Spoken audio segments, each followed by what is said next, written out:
The peers criticized United Kingdom government for not accepting an agreement with former Chelsea owner Roman Abramovich for spending £2.5 billion from sale of London Football Club. The members' European Committee Lords Assembly described ministers as incomprehensible about 2 years after sale ministers not to spend money in Ukraine. The government agreed allow Abramovich to sell Chelsea in 2022. Although he was under sanctions as one of 7 Russian, pro-Kremlin oligarchs, provided that the money was spent help victims of war in Ukraine. However, money remains locked in British bank account in a row between Abramovich and government about how money can be spent. It is not understood that David Cameron's former National Security Advisor and committee president, Peter Ricketts, said, Abramovich and the government are still not implemented 2 years after the agreement. The report adds the unconscious promise given by Mr. Abramovich during the sale of Chelsea FC reflects weakly because it does not force him and government for a more binding commitment. We call on the government use all the existing legal leverages to quickly solve this protrusion in order get a highly needed, promised and delayed relief of Ukraine. The Ministry of Foreign Affairs said, the income from sale of the Chelsea FC is frozen in British bank account, while independent experts form a basis for managing and distributing money.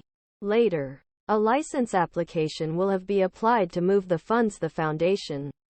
In May 2022, Abramovich completed the club's sale to a consortium directed by Todd Boehly and U.S. private capital company Clearlake Capital. Last year, the funds were frozen in a bank account of Abramovich's company Fordstam in the middle of a row where money should go.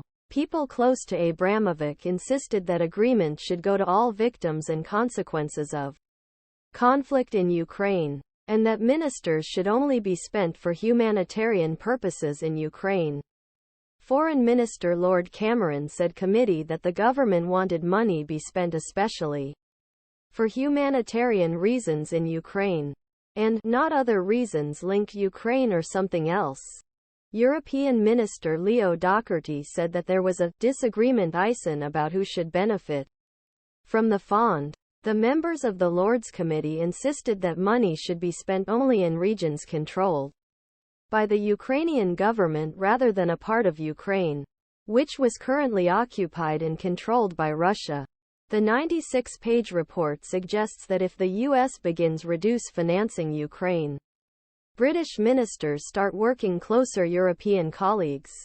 U.S. President Joe Biden asked Congress pass an extra $61 billion help country help war efforts. But Democrats refuse sanction package unless they agree exceed a draft that carry out strict border controls, including allowing work with border wall. Donald Trump said he would push for peace between Russia and Ukraine if he re-elected the president's